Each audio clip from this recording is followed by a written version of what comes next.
कालपासनं अनेक माध्यमांनी, समाज माध्यमांवर अनेक चर्चा होत्या की संदीप देशपांडेंनी मनसे पक्ष सोडला. काहींनी तर अगदी अतिरंजित बातम्या दिल्या की संदीप देशपांडेंचा भाजपमध्ये प्रवेश सुद्धा झाला, अशाही काही बातम्या मी बघितल्या. मला असं वाटतं की या सगळ्या गोष्टींना पूर्णविराम देणं आवश्यक होतं. बरं, काही लोकांनी असंही चालवलं की मला माध्यमांची बोलायला बंदी घातलेली आहे वगैरे वगैरे वगैरे. असा कुठलाही विषय नाही. मी महाराष्ट्र नवनिर्माण सेनेतच आहे. माझ्या पक्षाचं मी प्रामाणिकपणे काम करतोय आणि येणाऱ्या निवडणुकीमध्ये महाराष्ट्र नवनिर्माण सेनेच्या जास्तीत जास्त जागा कशा निवडून येतील, मुंबई शहराध्यक्ष म्हणून माझी जबाबदारी आहे. त्याप्रमाणे मी पूर्णपणे काम करतोय. त्यामुळे माझी आपल्या सगळ्यांना हात जोडून नम्र विनंती आहे की अशा कुठल्याही अफवा आपण पसरू नये, ही माझी आपल्याला हात जोडून विनंती आहे. तुमचे मित्र संतोष झुरी यांनी मनसेमध्ये गट कारस्थानी आहेत, थेट तुमच्या नेत्यांचं नाव घेतलंय. मला तर वाटतं संतोष झुरी काय बोलतोय त्या प्रत्येक गोष्टीवर मी रिॲक्ट करण्याची गरज नाही. त्याचा एक दृष्टिकोन असू शकतो, प्रत्येक माणसाचा एक दृष्टिकोन. इथे एवढे सगळेजण आहेत, प्रत्येकाचा एकच कॉमन दृष्टिकोन असेल असं नाही. त्याचा एक दृष्टिकोन आहे, माझा एक दृष्टिकोन आहे. तो त्याच्या दृष्टिकोनातनं बोलतो, मी माझ्या दृष्टिकोनातनं बोलतो. जसं आपण म्हणतो, आपण लहानपणी गोष्ट वाचलेली, हत्ती जो शेपटीला हात लावतो त्याला वाटतं हत्ती शेपटी सरकायचं, खांबाला हात लावतो त्याला वाटतं हत्ती खांबा सरकाय. पण तसं काही नसतं. हा प्रत्येकाच्या दृष्टिकोनाचा भाग असतो. त्याचा दृष्टिकोन चुकीचा आहे का बरोबर आहे या चर्चेत मला जायचं नाही. ही चर्चा मी करणार नाही. त्याचा निर्णय त्यांनी घेतला, त्याचा निर्णय चुकीचा आहे का बरोबर आहे हे येणारा काळ ठरवेल. आज मला त्या चर्चेत जायचं नाही आणि त्यांनी त्याचा निर्णय घेतला, मी माझा निर्णय घेतला. दहामध्ये 2 किल्ले सरेंडर केले असा थेट आरोप होता. मी पुन्हा सांगितलं तुम्हाला, त्याच्या प्रत्येक स्टेटमेंटला मी उत्तर देणार नाही. त्याचं कारण असं, तो त्याच्या दृष्टिकोनातनं बोलला, माझा दृष्टिकोन तसा नाही. काही दिवसांपासून चर्चा आहे की मनसेमधल्या निर्णय प्रक्रियेमध्ये तुम्हाला डावललं जाते, युतीमध्ये उमेदवार निश्चितीमध्ये तुम्हाला विचारात घेतलं गेलं नाही, म्हणून तुम्ही नाराज आहात. तुम्ही मनसेत नाराज आहात का? मुळात असं आहे की बघा, ज्या वेळेला मला 2012ला सन्मान्य राजसाहेबांनी तिकीट दिलं त्यावेळेला अनेक इच्छुक होते. यशवंत केल्लेदार होते, त्यावेळेचे हे प्रकाश पाटणकर आता आहेत ते होते. त्या सगळ्यांना डावलून मला तिकीट दिलं साहेब. त्यावेळेला मी त्यांना हे विचारलं नाही की या सगळ्यांना का डावलं आणि मलाच का तिकीट दिलं.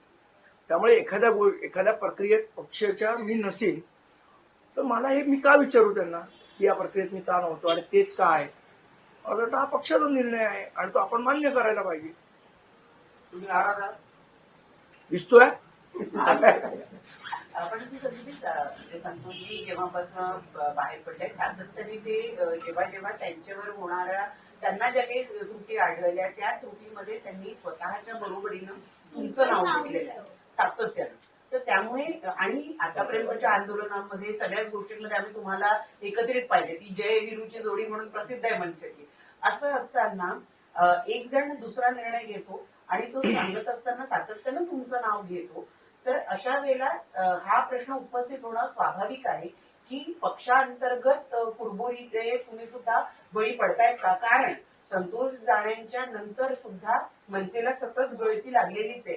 कारण वीरेन तांडे गेले, तुमच्या कुर्ल्याच्या ज्या महिला विभाग अध्यक्ष आहेत त्यांनी काल 100 महिलांसह शिंदेमध्ये प्रवेश केला. पक्षाची बंडाळी जी आहे, विषय तर तिकीट वाटप झाल्यानंतर आता कोणाला चान्स नाहीये नव्यानं तिकीट मिळण्याचं. असं असताना ही बंडाळी उखाळून येत आहे. याला जबाबदार कोण आहे आणि याच्या संदर्भात चर्चा होत नाहीये का? मला असं वाटतं की बघा कसं असतं, युती म्हटल्यानंतर जे काय जागा वाटप होतं, काय ज्या काय चर्चा होत, 100% समाधानी हे कोणीच असेल नाही, ना त्यांच्याकडचे ना आमच्याकडे. तो प्रोसिजरचा भाग आहे, तो सगळ्यांनी ऍक्सेप्ट करायला पाहिजे. मे बी असं झालं असेल की आम्ही पहिल्यांदा युती केली त्यामुळे आम्हाला या गोष्टीची सवय नाही. त्यामुळे कदाचित कार्यकर्त्यांचं मन थोडं विचलित होत असावं. पण आम्ही नक्की त्यांच्याशी चर्चा चालू आहे आमची आणि आम्ही चर्चा करतोय. एवढे पक्ष प्रवेश होत आहेत म्हणजे मतदार मनसेदार पडतंय, तर एकंदरीत या विचारांचा किंवा या गोष्टींचा कुठं काही विचारमंथन होत नाहीये का? नाही, आम्ही त्यांच्याशी चर्चा करतोय ना. मी सांगितलं ना, आमची सातत्याने जे आम्हाला कळतंय की हे नाराज आहेत त्यांच्याशी आमची चर्चा चालू आहे, त्यांना समजवणं चालू आहे. काही लोक समजतायत, काही लोक नाही समजतायत. त्याला काय घालणं. निर्णय प्रक्रियेत डावलण्याचा त्यांचा पण आरोप आहे. कोणाचा? इतर वीरेंद्र तांडेल असतील किंवा इतरांचा. नाही बघा, आता मी तुम्हाला सांगितलं की नेतृत्वाने विचार करायला हवा. असं आहे की जी चर्चा व्हायची ती होऊन गेलेली आहे. आता त्याच्याबद्दल चर्चा करण्यात काय अर्थ नाही. आता आमच्या पुढचं उद्दिष्ट हे आहे की ज्या जागा आम्हाला मिळालेल्या आहेत 52 जागा, त्यातल्या जास्तीत जास्त जागा कशा निवडून आणायच्या ह्याचा प्रयत्न करणं माझं काम आहे शहर अध्यक्ष म्हणून. आणि माझ्या मते सर्व महाराष्ट्र सैनिकांनी या सगळ्या चर्चा बाजूला सारून आपला उमेदवार कसा निवडून येईल याच्यासाठी काम करायला पाहिजे. जो युतीचा उमेदवार आहे, जिथे जिथे आमचे महाराष्ट्र सैनिक काम करतायत त्यांनी तो युतीचा उमेदवार कशा पद्धतीने निवडून आणता येईल याचा विचार करावा. या वायफाय चर्चेत कोणीही पडू नये. सनीजी, तुम्ही मुंबई अध्यक्ष आहात. कुशल धुरी जे आपले उमेदवार आहेत त्यांच्या बंधूंनी मनीष धुरी यांनी काल पत्र लिहिले राज ठाकरे यांना आणि त्यात त्यांनी स्पष्टपणे असं म्हटलेलं आहे की तिथे जे युबीटीचे बंडखोर आहेत त्या बंडखोराच्या प्रचाराला किंवा त्या बंडखोराच्या सहवासामध्ये अनिल परब दिसतात, पण तेच मनीष धुरी यांच्या कुशल धुरी यांच्या प्रचारामध्ये कुठेही दिसत नाही. असं करणं म्हणजे ही युतीमध्ये केलेली गद्दारी नाही आहे का एक प्रकारची? या संदर्भामध्ये काही चर्चा नाही झाली का? या संदर्भात सन्माननीय राजसाहेबांच्या कानावर आम्ही या गोष्टी घातल्या आणि योग्य तो निर्णय ते करतील. आपण आपल्या समाज माध्यमांवर देखील जे अपक्ष आहेत, जे आपल्या पक्षामध्ये होत्या, जे आता अपक्ष लढतात त्यांचे पोस्ट सातत्याने दिसतात. त्या संदर्भात नेमकं तुमचं हे काय मत काय? ते टॅग केलं जातं, तर त्याला काय करू? मुख्यमंत्र्यांनी काल मुलाखत दिली आणि त्या मुलाखतीत म्हणतायत की बाळासाहेब ठाकरे हे ठाकरेंचा ब्रँड होते, इतर कोणी नाही. दोन्ही ठाकरे बंधूंना पुन्हा एकदा त्यांनी डोला लावला. नाही, मुळात मला असं वाटतं ठाकरे हा ब्रँड नाही, ठाकरे हा विचार आहे आणि विचार कधीही संपत नसतो. विचार हा चालू राहतो. देशपांडे सर, प्रश्न एकंदरीत येतात की संतोष धुरीच्या पक्ष प्रवेशानंतर तुम्ही ठिकठिकाणी म्हणजे अंतर आलं असं त्यांचं म्हणणं होतं. संतोष धुरीचं काल जे म्हणणं होतं ते माझ्यामध्ये आणि आता संदीप देशपांडेमध्ये अंतर आलं मैत्रीला. मुळात मनसैनिकांनी आता असं ठरवलंय संतोष धुरी भाजपामध्ये गेले म्हणजे संदीप देशपांडे भाजपच्या वाटेवर, असं त्यांनी मनोमन ठरवलं. माध्यमांमध्ये बातम्या आल्या त्याचा आधार असू शकतो, पण एकंदरीतच मनसैनिकांनी पण अशी आता धारणा केलेली दिसते. बऱ्याच मनसैनिकांकडून माझं बोलणं झालंय, त्यांची मनधारणा अशी झाली आहे की संदीप देशपांडे पण काही दिवसाचे सहकारी आहे. त्यांची कोणाची काय धारणा, कोणी काय करावी याच्यात मला तर वाटतं त्यांची धारणा करण्यामध्ये आपल्या सगळ्यांचा खूप सिंहाचा वाटा आहे. देशपांडे जी बैनर है, उद्धव ठाकरे गुट के शिंदे जी के गुट के उम्मीदवार थे, वो प्रचार कर रहे थे, तब प्रचार के दौरान उन पर चाकू से हमला कर दिया गया. मुंबई में इस तरह की घटना चौंकाने वाली दिन दहाड़े. मला असं वाटतं की निवडणूक यंत्रणा या पद्धतीने काम करते. ही असं कधी महाराष्ट्रात घडलं नव्हतं. बिहार सरकारने येतं की कोणतरी काहीतरी करतंय आणि इलेक्शन किंवा निवडणुकीच्या प्रक्रिये दरम्यान असे चाकूनी हल्ले बिल्ले, मला वाटतं हे अनएक्सेप्टेबल आहे. There are rumors that you are on your way to joining Bharatiya Janata Party after Santosh Dhuri. What is the reality? Are you upset with the kinds of roles that you were expecting in the party, which are alleged that you are not getting? I think you have well said that there are rumors. So there are. The thing is that see what he has said and what he wants to say, Santosh Dhuri. That is his perception of the entire situation. My perception is different. I am working for Maharashtra Navnirman Sena. I am Mumbai president for Maharashtra Navnirman Sena. And my first priority right now is to support all my Maharashtra Sainiks and get as much as possible seats elected, whichever seats are allotted to us.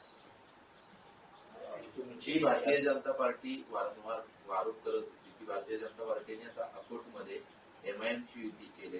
अकोटमध्ये मी बघितली बातमी. अकोटमध्ये कुठली election आहे? माझं गाव आहे अकोट, नगर परिषद होती तिकडे, महानगरपालिका नाही अकोट. कुठली? हा, परिषदेमध्ये सत्ता बसवली त्यांनी. अच्छा, सत्ता बसवली. म्हटलं हा प्रश्न भारतीय जनता पक्षाला विचारला पाहिजे. तुम्ही का नाही विचारत? अंबरनाथमध्ये काँग्रेस सोबत. पण एक्झॅक्टली मग हे प्रश्न विचारले पाहिजे. आणि अंबरनाथमध्ये करड कार्यक्रम करून त्यांनी काँग्रेसची नगरसेवक जवळपास आता भाजपात प्रवेश करतील आणि ती भाजपाकडे जाते. मला वाटतं याची उत्तर त्या त्या पक्षाने दिली पाहिजे आणि जनता म्हणून आपण हे प्रश्न विचारले पाहिजेत ना, की ज्यांच्या एकमेकांच्या विरोधात तुम्ही लढला, तुम्ही एकमेक कसे बरोबर येतात, हा प्रश्न विचारलाच गेला पाहिजे. संदीपजी, संतोष जे बोलताय त्याच्यामध्ये वारंवार एक प्रश्न असा येतो की निवडणूक प्रक्रिया आणि प्रचार प्रक्रिया या दोन्ही पासून तुम्हा दोघांना लांब ठेवा असे आदेश उद्धव ठाकरे यांनी दिले. यात किती तथ्य आहे? मन मोकळं करा. आता मला असं वाटतं की माझं मन मोकळेपणानेच बोलतो हा. मी कधी अडवून नाही बोलतो, तुमच्याशी मोकळेपणाने बोलतो, मनात एक बाहेर एक ठेवत नाही. मला वाटतं संतोष धुरींचे जे आरोप आहेत त्या आरोपामध्ये किती खरं किती खोटं हे जे करतात आरोप त्यांना माहिती. मला अशा प्रकारे कोणी सांगितलेलं आठवत नाही. पण संदीपजी, तुम्ही मुंबई अध्यक्ष आहात, ते आरोप करतात म्हणजे मी त्याच्यावर बोलणार नाही, पण निर्णय प्रक्रियेमध्ये तुम्ही नव्हता ते स्पष्ट होतं. बैठकांना तुम्ही नव्हता ते देखील अनेकांकडनं आपण समजून घेतलंय.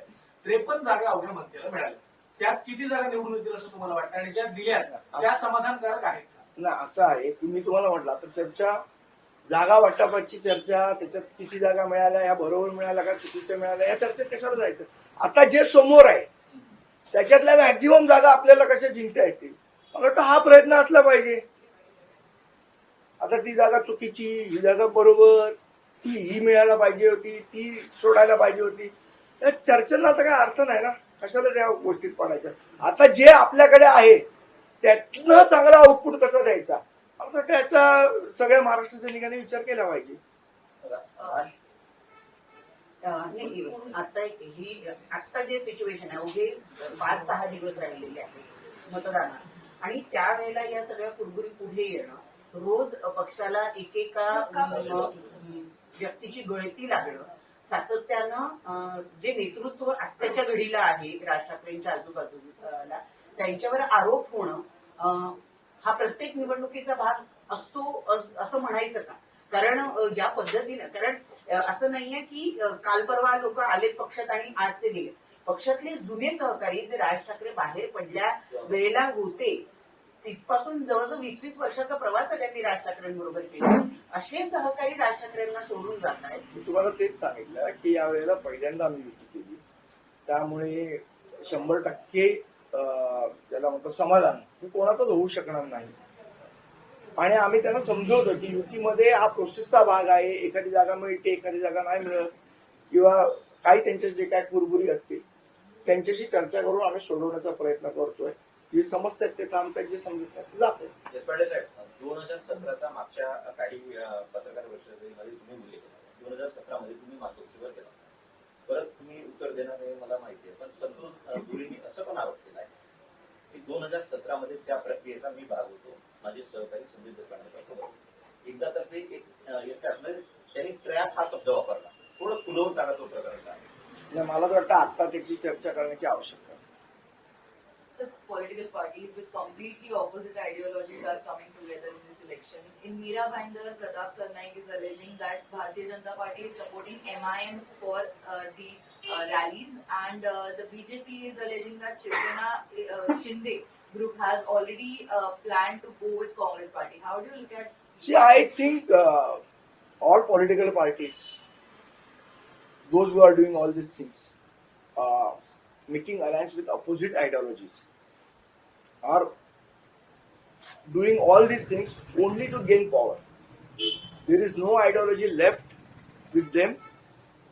Their only and sole aim is to gain power.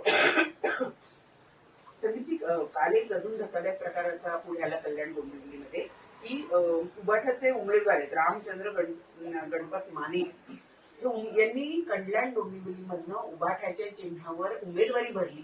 आता काही दिवसावर मतदान आहे आणि काल त्यांनी तिथल्या शिंदेच्या उमेदवाराला संपूर्ण पाठिंबा दर्शवला आणि श्रीकांत शिंदे यांच्या उपस्थितीत प्रवेश सुद्धा करून टाकला.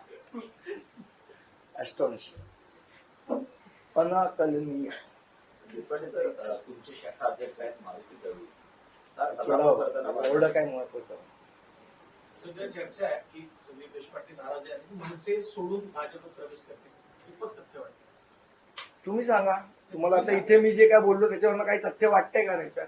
मला वाटतं चर्चा घडवून पण आणता येतात आणि त्यांचं तर सोशल मीडिया खूप पॉवरफुल आहे. तुम्ही मनसेत आहात आणि मनसेत मी काय महाराष्ट्र नवनिर्माण सेनेचा महाराष्ट्र सैनिक आहे. सध्या माझ्या पुढे एकच प्रश्न आहे की माझ्या पक्षाचे जास्तीत जास्त जागा कशा निवडून येतील, या ठिकाणी काम करतो. धन्यवाद.